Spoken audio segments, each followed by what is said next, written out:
Well, welcome everyone to DMCNY's Midweek Recharge. Today we are talking about what is going on with the USPS.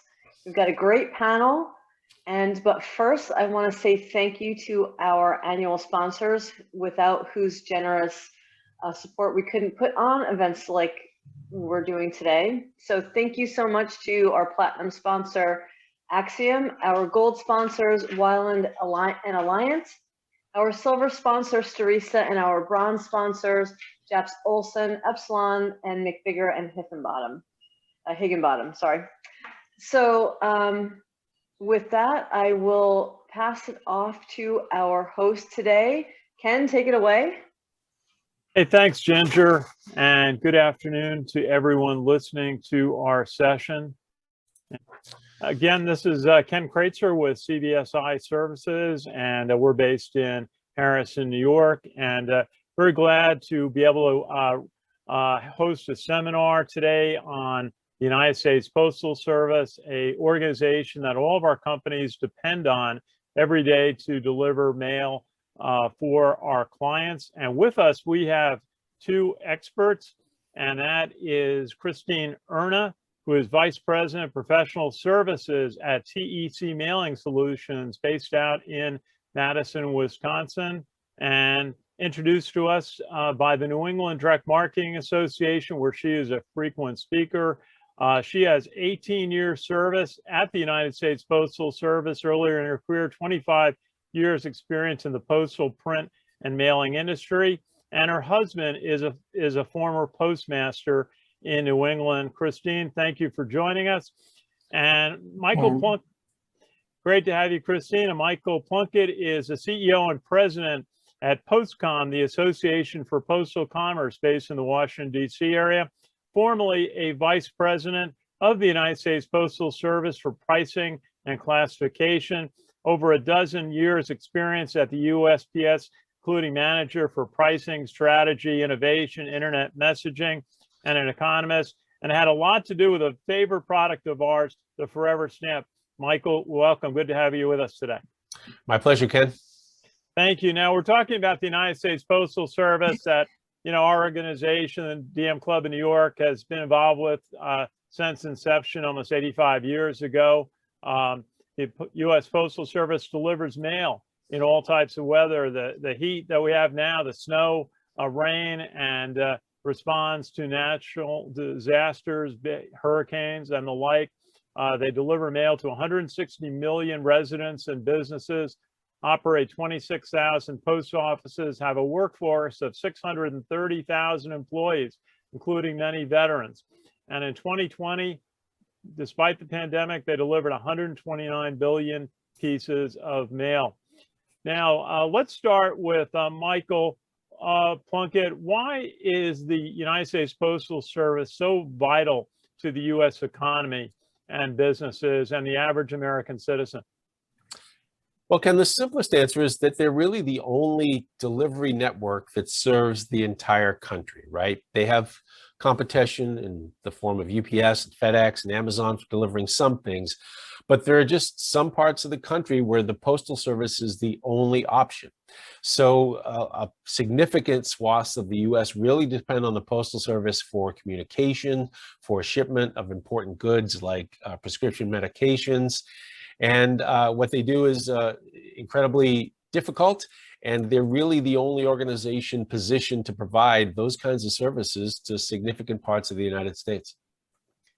Absolutely. And Christine, the Postal Service delivers mail for so many different types of commercial services. Our industry of banking, such as delivery of plastic cards, insurance industry, medical documents, fundraising, events, the whole convention industry, which we hope is going to be able to revive in the fall. Tell us about why the Postal Service is so important to so many American industries. Well, I mean, behind every single mail piece is data. And as we know, data is just, the foundation of our society at this particular point in time. And that data is a critical element for people to engage with the different businesses in their lives.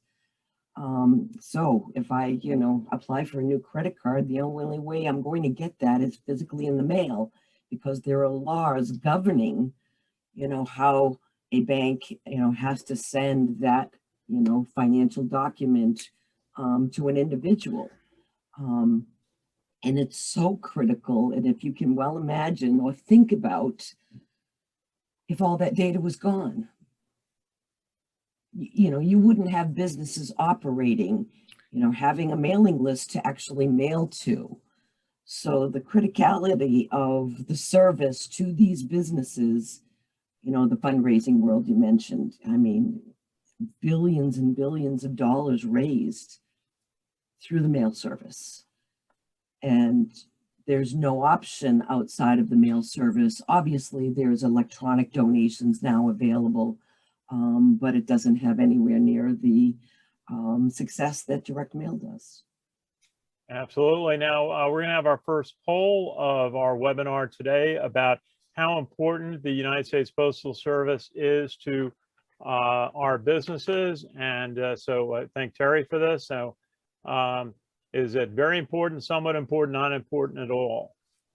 And you can respond back, and we'll have response back on that in just a second. Excellent. And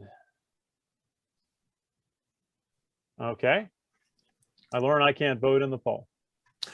Me neither. I won't skew the results. Okay. And we'll get the results back. Comes out very important. 88% of our participants today say that the Postal Service is very important. And I know that's very important to every one of our clients in the banking industry. Now let's get into talking a little bit about what happened last year in 2020, disruptions in the Postal Service caused by COVID-19, all sorts of reasons. And tell us a little bit, let's start with Christine. What did you see happening as far as disruption in the USPS service delivery over 2020? Oh, it started early on in the mailing seasons with, clients sending out direct mail programs that weren't getting there in time for sales or events or whatnot. And it was, starting to raise, where's my mail? And not being able to get the answers to where that mail is. Not being able to get through the Postal Service to get answers. And it just mushroomed to so many customers whose mail was just not moving. And the Postal Service had no answers for it. It was a difficult year in so many ways. Michael, what did you see happening in changes at the U.S. Postal Service last year, and the challenges in delivering the mail during different times during the year? Well, I think there's actually two stories. So Christine was talking about early in the mailing season, you started to see some delivery times lengthen. It's important to remember that we were in a presidential election cycle, and the Postal Service was shifting significant resources to ensuring that election mail was given priority. And I believe that caused some delivery of regular mail to suffer as a result. And then almost immediately after the election, we entered a peak season unlike any other. And the Postal Service was dealing with unprecedented package volumes such that they reached and exceeded capacity in several of their processing facilities, which caused gridlock in parts of the network. That was exacerbated by the fact that the Postal Service did not have very good mail inventory controls in their facilities.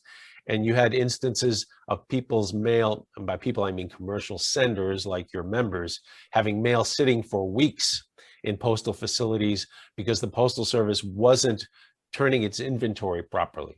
So, the Postal Service is making investments to ensure that that doesn't happen again. But I think we're all a little wary that, package volumes remain high, and the Postal Service recent track record doesn't inspire a lot of confidence. No, it doesn't. And that's a very good word of, what's really lacking is the confidence in the service and more importantly in the plan, which I know we're going to get to. but the impact of the delivery service, the unprecedented volumes because of the pandemic, and then adding to that, the Postal Service suffering with absenteeism, they just didn't have the physical employees to move the packages and mail. And, that would apply to any other type of delivery service as well that was impacted, whether it was FedEx or UPS. They just weren't in the headlines of the news with the delivery issues. May I just ask Michael, what were the changes you saw in first class mail delivery during the year? Obviously, a lot of businesses depend on delivery of statements to their customers and notifications.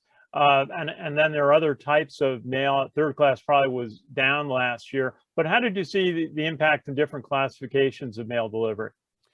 Well, it was kind of interesting. The early stages of the pandemic, for the first, say, 4 or 5 months, service was okay. It was kind of near historical levels.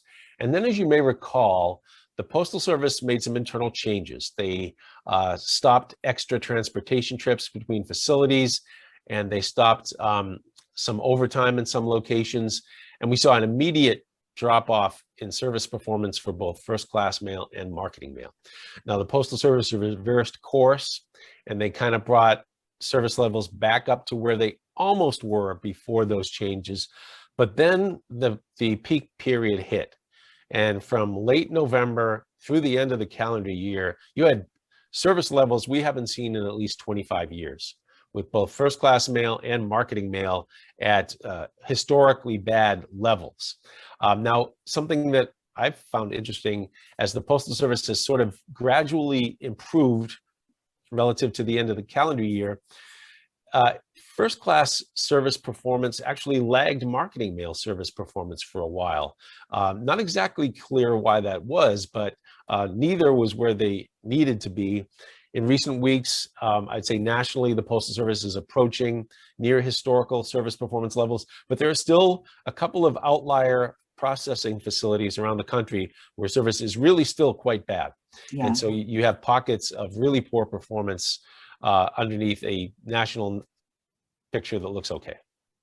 Christine, maybe you could just speak to package delivery, which e-commerce really grew last year, people working from home, much more home shopping conducted, and that continuing into the holiday season. There was some really times where the package delivery volumes were really a struggle to be handled by all the major package delivery companies, including UPS and Federal Express, as well as the Postal Service. How did you see that go, and what was learned from that process of handling a large amount of small packages? I mean, obviously, it was a worldwide issue with the halt in any shipments coming or going, from the country. And, I work with several international shippers that, had their stuff come here, but were just held at the docks in Los Angeles for such a long time, and they couldn't get the stuff released. And then when it was released, it was like a flood. There was just so much volume entering in the system. And, for the shippers domestically that are waiting for those products, there was a lack of communication and understanding where those packages were and why they weren't moving. And that's been a huge frustration for those shippers, where there's a lot of activity in the shipping world looking for solutions to have visibility within their networks of where their parcels are. And I see a lot of development in that side and being able to track those types of deliveries. And it's going to affect, obviously, outgoing and incoming into the country as well. Okay, Michael, I know you track the finances of the Postal Service very closely. In 2020, the Postal Service revenue was $73 billion, just down slightly from where it had been a few years ago at $75 billion, but expenses were up $82 billion. from 72 billion 3 years ago. Apparently, where they place the expenses for healthcare and retirement makes a big difference. What did you see with the financial situation at the post office last year? Well, actually, surprisingly good. I mean, postal revenues were up considerably last year. They lost a lot of mail volume, but that was offset by substantial growth in their package business. Now, they did incur some additional expenses related to COVID, of course. Christine has talked about personnel not being available, so they incurred some additional leave costs. They had to pay some premiums for some transportation services because they didn't have the lift from normal providers. But all in all, they had a pretty good year. And so far this year, the results are incredible. The Postal Service is $10 billion ahead of its planned revenues for this year. Now, 6+ of that is the result of a direct grant from Congress to offset COVID supplies. But the Postal Service is going to set an all-time revenue record this year, and it won't even be close. So there's been some issues on the expense side, but in terms of revenue, COVID has been a massive boon to the Postal Service. Well, working at home, we all look forward to that moment, that special moment of the day when the postman or woman arrives and we have a mail delivery. And, I tend to read it at lunchtime. We get a magazine or a catalog. So that's a great thing during COVID. And we applaud the efforts of the Postal Service letter carriers for making that happen every day. Now, we're just going to go quickly to poll number 2. Terry's going to run that for us about key uses of the Postal Service by members of the Direct Marketing Club of New York and other participants watching today's webinar.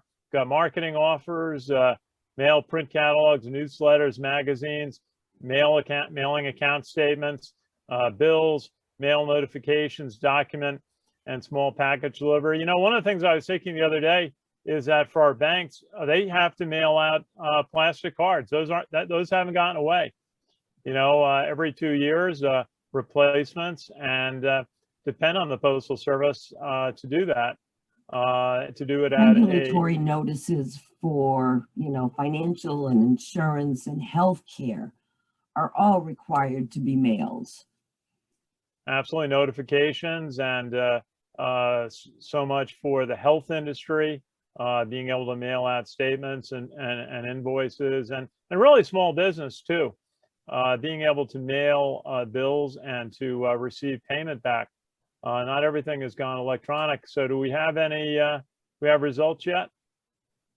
We can come back, we'll follow that. I want to, okay, marketing offers 57%, and catalogs still, and small package delivery. So marketing offers still used, and we have a marketing audience here today, of course, but still important to use the United States Postal Service for.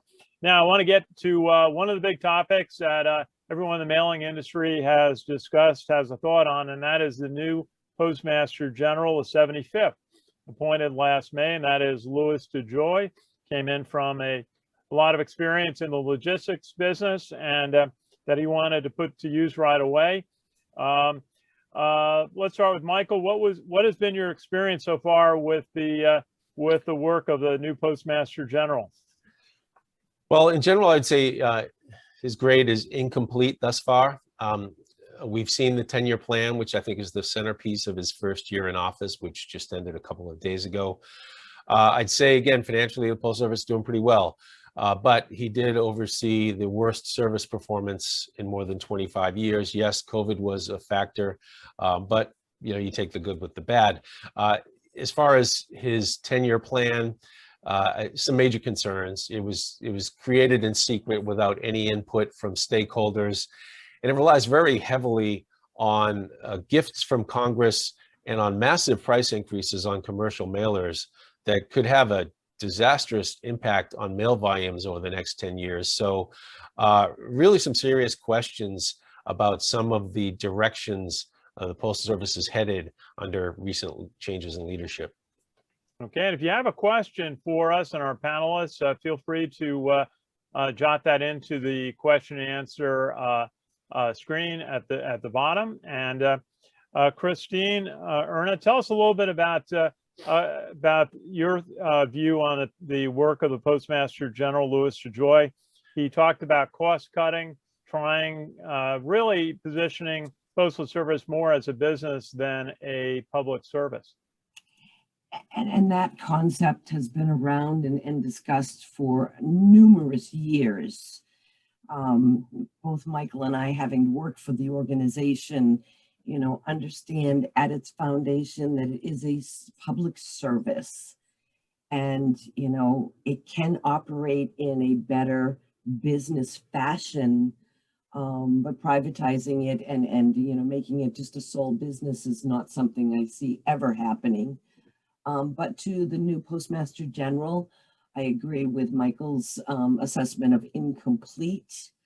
One of the most disappointing things that I've witnessed is his lack of embracing involvement and communication with the stakeholders to learn and understand the business. And, Leadership 101 is to, learn the business before you start making changes. And that didn't happen. And it's, I don't even think he still understands what they're supposed to be doing. And to Michael's point, in the 10-year plan, that is, lack of stakeholder involvement. Not that it wasn't created with some very fine, educated, and smart individuals that work for the Postal Service. But as Michael and I know, those people don't have a lot of experience on the outside in the industry that is kind of critical for them to know and understand what those businesses and stakeholders need. And Ken, if I could piggyback on that a little, Christine made some good points. Important to remember that when the PMG, Mr. DeJoy, took office a year ago, he was selected by governors that had the lowest combined tenure of government service of any group of governors we've ever had. So collectively, the board, which includes the Postmaster General, was much less experienced in public and postal affairs than any leadership group probably since the Postal Reorganization Act of 1971. So not surprising they would have that sort of lack of perspective, but I agree with Christine, disappointing that they did not seek to gain it. Absolutely. Now, the United States Postal Service in March announced a new 10-year strategic plan that involved rate increases and increases in service delivery times, standards. And Michael, you were quoted in the New York Times about the announcement, and you called it a tall order that consumers would accept higher prices from the United States Postal Service along with reduced service. What are your thoughts on some of the points of this plan that might reduce service and increase pricing? Well, so, I mean, mail needs to be affordable to be continuing to make significant contributions to the provision of universal service in the United States. The Postal Service cannot go it alone just on packages, so they need to keep mailers in the mail. I worry that exorbitant price increases are going to cause people to accelerate. I have already spoken to financial services companies that since the announcement about price increases, they have already gotten internal approval and funding for projects designed to get their customers to convert to paperless billing and payment. In the long run, that will inflict damage on the network. As far as the service component, I think you were the one that pointed out, or it might have been Christine, how banks especially are governed by regulations and have to provide paper notifications for many different kinds of transactions. They're also regulated in how quickly they have to be able to provide those, and they have to meet specific time deadlines. The Postal Service is going to be adding 2 days of delivery time to significant portions of first-class mail. And the banks I've spoken to are already scrambling and trying to figure out how they will comply with that.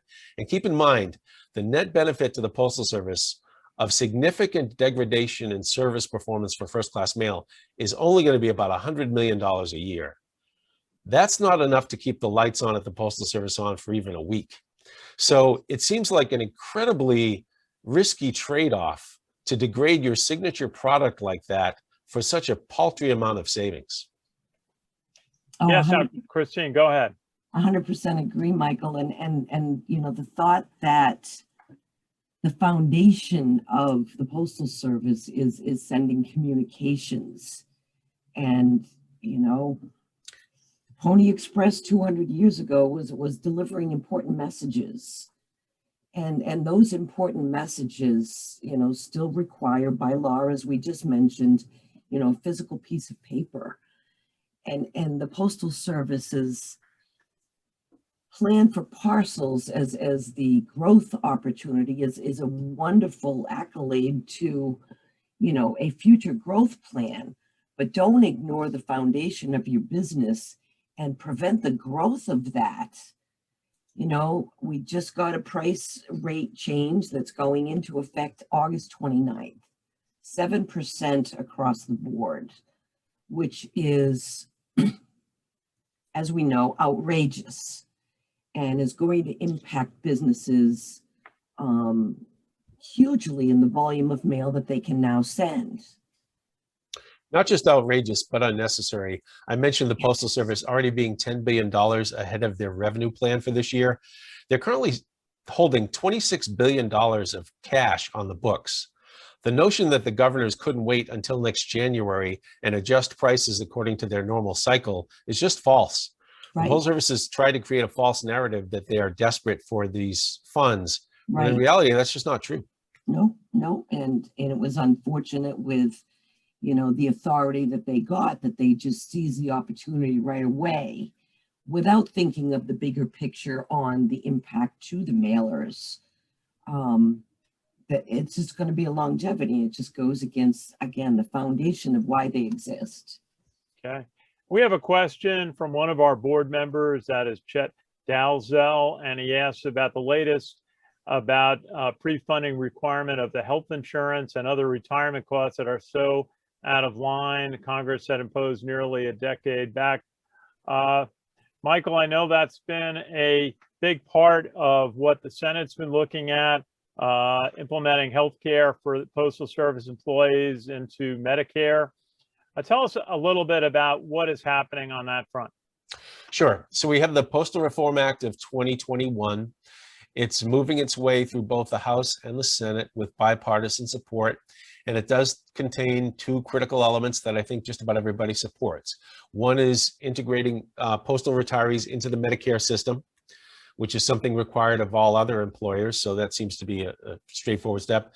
And as Chet points out, you know, the pre-funding requirement, which really precipitated the financial condition of the Postal Service, is something that, you know, should be rolled back. And, you know, it doesn't look like legislation will happen at least until the fall. You know, there are a number of other provisions that are less, where there's less of a consensus. And one of the big federal employee unions, not a postal union, has expressed some concern over the Medicare integration. So there's still some work to be done, but it does have bipartisan support in both chambers. So the probability that that could happen this year. So your analysis is that it would have approval both in the Senate and the House, but it may not happen until the fall. Yeah, it's for me, it's hard to see it happening before the August recess.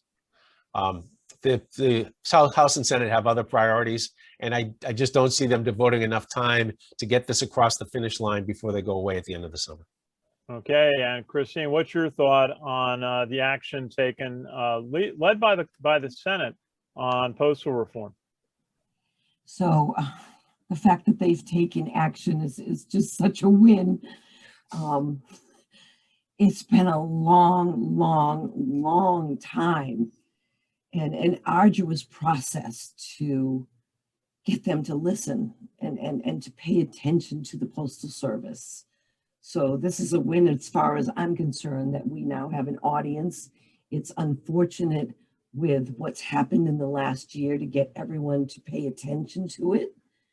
But the fact that we now have this audience in our nation's capital and leadership, as Michael said, there's work to be done. And I hope that it doesn't go sideways or they ruin this opportunity which has unfortunately been done too many times in the past, but there's hope and excitement that there's something finally going to happen. Absolutely. Now, the fourth quarter holiday season for package delivery and cards is in the planning period. As we used to say, it's only less than 6 months away. And how do you see, let's start with Christine, how do you see the Postal Service, as well as the other major delivery organizations, UPS, Federal Express, others, even Amazon, ready to handle the volume for this season? I mean, it's going to be a challenge from hiring employee perspective. I mean, we are dealing with that, right around the corner at the local store that can't hire employees. And that is going to, impact their ability to have a smooth season. I think they have their plans and processes in place. Both Michael and I have a lot of friends within the Postal Service. And I mean, it's been nonstop planning and recovery from everything that's gone on. They haven't skipped a beat. And that's one thing that I will say, the Postal Service does know how to plan for operations. Any operation is difficult when you get the unknown that you can't plan on, but historically for them, supply volumes, they order their equipment, they got their transportation lined up, their equipment's all maintained, they just want the volume. But now you add that element of the lack of employees and what could be and hopefully will be a stellar volume season for both parcels and mail, though I can't see that with the rate change that's happening at the end of August. So that would be the monkey wrench in this, in this plan is, what is the rate case going to do for the fall mailing season? There's a big unknown there, which will affect the Postal Service's capacity and ability to weather the peak. We know they've raised prices on mail, but they have not yet announced price changes for their competitive products, which is most of the package business. Right. And part of that will be, I think, a peak period surcharge. They implemented one last year that brought in about 300 million. And I bet with the benefit of hindsight, they probably wish they'd made it even bigger. So you should probably expect some announcement in the not too distant future about the Postal Service filing notice of a competitive products price adjustment as well, because to make that happen in time for peak, they'll need to notify their regulator not too long from now. And it's probably, I say that knowing that the Board of Governors, and it's the governors who must approve price changes, met yesterday in a closed session. So would not be surprised to see an announcement on price changes for competitive products to be coming soon. And Michael, we hear that it's been a challenge for many businesses to increase staff right now. The Postal Service last year at 630,000 employees. How is the USPS doing about maintaining the necessary staff levels that it needs to deliver the volume of mail, especially as you get to the fall? That's a good question. And I think Christine pointed out that was a major challenge for them last year during peak. Now, in their 10-year plan, they claim they have a goal to reduce employee turnover. Whether they'll be able to achieve that goal, I think remains to be seen. They have some unique challenges. They pay national wages, which means in some metro areas, they might not pay enough to attract good employees, whereas in other areas, they might overpay. So that will probably be more than any other single factor what determines whether or not the Postal Service has a successful peak. Can they solve the HR challenges? They really created problems for them last year. And unfortunately, the Postal Service doesn't provide a lot of visibility into their employee management practices because they're really not required to. So, and for understandable reasons, they try to keep that information close to the vest. And Christine, I've spoken on this, that there's many veterans who work at the United States Postal Service. They get some advantages on their length of tenure. and opportunities.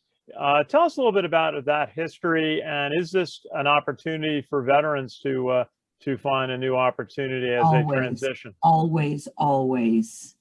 You know, the service that they've provided our country and their military service does get transferred as, you know, a postal employee. But when they take the test, they get a 5%, a 5 points increase in their score or additional points in their overall score, which puts them at the top of the list for being hired. And they always have that preferential treatment because they hire from, you know, top scores down. That's for career employees. You know, they have now such a multi-tier levels of employees that they're working with, you know, temporary employees, casual employees, part-time employees, and you've got to go through all these levels before you get to a full-time status, which is where a lot of the benefits are for long-term career employees.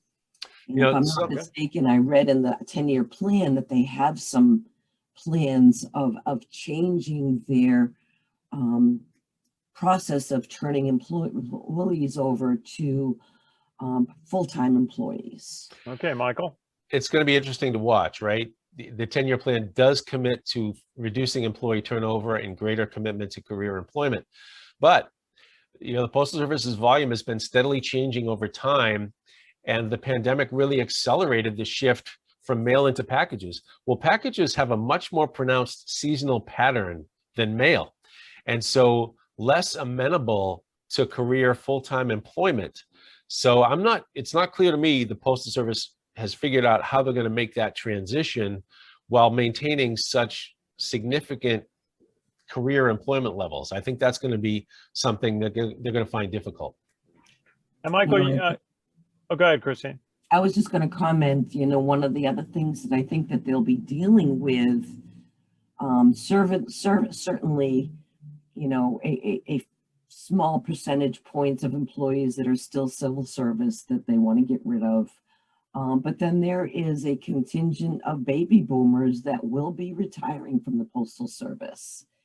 And not unlike some of the early retirement programs that you know, they had mass exodus from the Postal Service with a lot of intellectual knowledge that always impacts them. Okay, we've got a question from David Wiseman. He asked, can you elaborate on the possible effect on in-home delivery or service commitments? What you see happening today versus what would happen starting with the implementation of the strategic plan change in August. Michael, you want to try that one? Sure. So I want to make it clear. The service standards changes that have been proposed really only affect first-class mail and periodicals. And the effect on periodicals is going to be fairly minimal. But first-class mail today has a 1 day to 3 day service standards, right? Depending on how far the mail is traveling, and it's based on specific 3-digit zip code pairs. The Postal Service's proposal is to change it from 1 to 3 days to 1 to 5 days. So some 3-digit pairs that today get 3 day service standards will get 5 days. And if you happen to be on the West Coast, a substantial portion of the volume that you are sending east will be negatively impacted by that. But it is very much dependent on each individual customer's mailing profile. I've got members who are modeling the specific impact on their businesses or on their clients' businesses, because it does very much depend on the zip code of your origin and the zip code you're mailing into. But I want to make it clear, it doesn't affect marketing mail directly, just first-class mail and periodicals. Christine, I'd like to ask you a little bit about some of the innovations at the Postal Service that customers may not know of. You spoke of several on a New England Direct Marketing Association call last week. Why don't you go through some of the innovation that you've seen at the Postal Service? I mean, actually, it's something that I'm very excited and proud about the Postal Service and what they have done with innovation and technology to support the mailing industry, and the ability for integration of digital and technology into a physical mail piece to improve response rates or improve the engagement with that recipient is pretty powerful and outstanding. And I would suspect that a lot of the audience members today that are in the direct marketing space utilize some of these services. So the Postal Service over the last 7 years has offered a variety of different promotions that companies can participate in, and they go across first class and marketing mail. And there's incentives for discounts on your outbound postage when you participate in these promotions. And a lot of them are tied to technology. And it is, integrating video in a physical piece of mail, or using a QR code or augmented reality.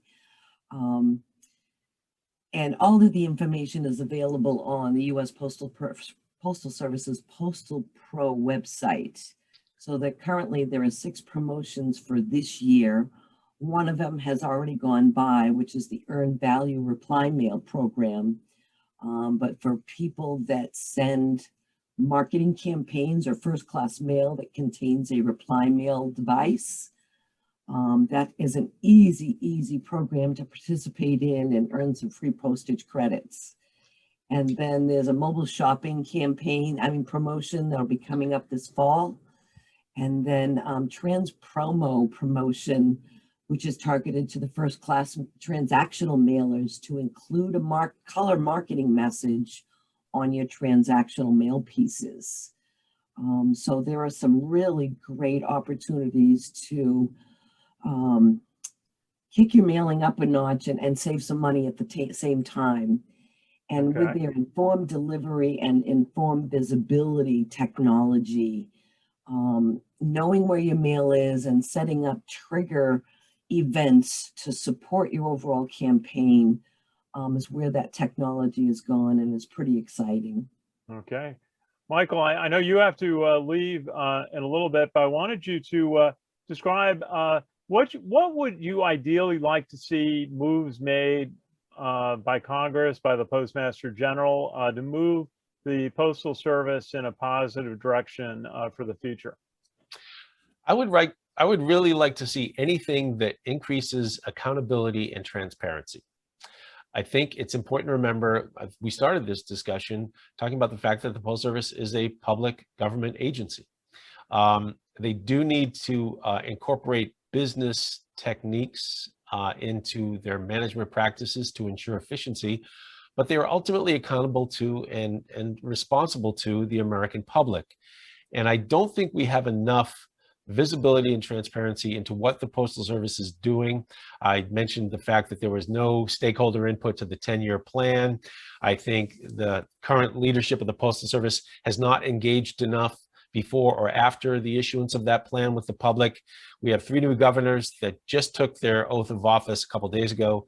I wrote an editorial for publication tomorrow, really hoping that they will commit to more public engagement. And really, I think it's really in the long-term interest of the Postal Service to be as transparent with the public and engaged with its customers as they can be. They not only do they owe it to the public because they're a public agency, but it's really what's best for them and for our entire system in the long run. Because if we sort of hide behind our relative or respective walls, we're not going to be collaborating in the way we need to ensure a solid future for this industry. And Michael, when you talk to your members, excuse me, Christine, go ahead. No, I was just going to say excellent points, Michael. Michael, I know you, I wanted just to mention working with your organization representing mailing companies. What are some of the areas that you see really positive service from the Postal Service, things that the companies you work with are emphasizing in using the Postal Service? So I started off, I think, by talking about the Postal Service's unique capability to reach the entire country. They really do have an excellent last mile network, really unchallengeable, really. And the most successful thing the Postal Service has done in the last 20 years, and I'm not going to claim any credit for it, was Parcel Select. it has grown from nothing to a multi-billion-dollar product in the last 10 years. And I think the reason it's successful is because it leverages what the Postal Service does best, which is last mile delivery. And it can continue to be very successful. And I think there's lots of opportunities to try to innovate in that area. The 10-year plan hints at some of those to provide maybe regional or localized same-day package delivery, but we haven't seen the details yet. I would encourage them to go further and to embrace an all-encompassing last mile strategy, not just for packages, but for mail. The companies that Christine works with can do all of the upstream activities and get it right where the Postal Service needs it to provide effective, economical, and excellent delivery service. And I think that's their salvation in the long run. And we always encourage them to sort of focus on what they do best. And I think that's where there's still lots of opportunities for innovation, and many private sector organizations more than willing to collaborate and work with the Postal Service to make that stuff happen. And Michael, if you would just give us a couple of thoughts about your organization, the Association for Postal Commerce, some of the work that you do for your members and activities. Sure, Ken. Well, we provide a range of educational, lobbying, and advocacy services. The last couple of years, we've been spending far too much of our time in litigation over rate regulations. We would much rather be working constructively on projects with the Postal Service, but we do that as well. So we try to represent the entire spectrum of companies in mailing, from mail owners like banks and insurance companies to their service providers and to the software companies that support them. So there's plenty of us to keep working on. And I appreciate forums like this where we can sort of share insights and information, because it really is kind of an integrated supply chain that includes the Postal Service. And we try to fit into that by bringing companies together and participating in discussions like this. Very good. And let's see, do we have Christine? I was just going to ask you, I know you have to run in a second, but some of the investments by the Postal Service, there have been discussions about sorting equipment, adding, subtracting, and then also trying to give the USPS a new fleet of delivery trucks. What are some of the key infrastructure needs of the post office? Well, I mean, I think it's no secret that they need a new fleet. They've needed one for probably 10 years. So certainly investments in that area are warranted. I'm not sure about sortation technology. They have adequate capacity for mail sortation. They probably do need some investments in package sortation, some small footprint technology that could be deployed to delivery units where they had problems last year. But the Postal Service is arguably overcapitalized. They've had declining mail volume now for 15 years. And so I'm not sure they want to be pouring a lot of additional capital investments into that kind of business environment.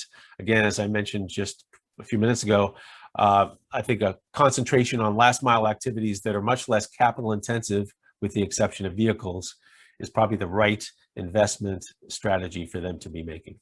Very good. And perhaps a final thought for us today.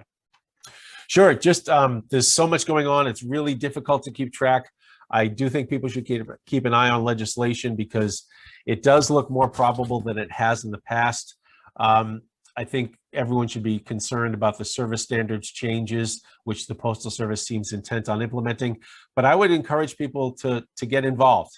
The Postal Regulatory Commission has a proceeding to allow individuals and companies to submit their views.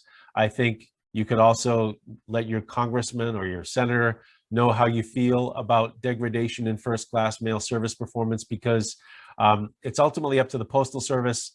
And I think they really need to hear the detrimental impact that those changes could have on your members, Ken, and my members. And that's what really concerns us, is that if we aren't on the ball, we're all at risk that the Postal Service might make some potentially very damaging decisions.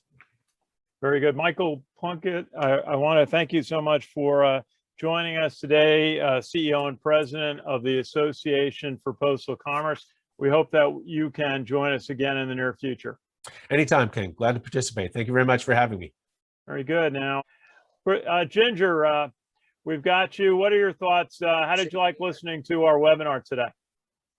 It was great to hear what is going on with the Postal Service and what the potential is for the future. I think it's so important for all of our members. So I think we've covered a lot of ground today. So maybe we can just ask folks to join to our next event. We've got a couple of good ones coming up. We've got the President's Breakfast.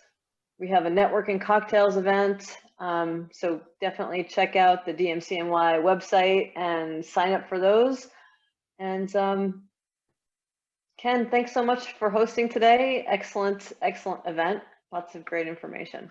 Our pleasure. I go back with the Direct Marketing Club in New York to the 80s, and so many legendary people. It's an organization that really grew up in the direct mail business, and so many people in the list business. Christine, of course, with TEC Mailing Solutions in Madison, Wisconsin.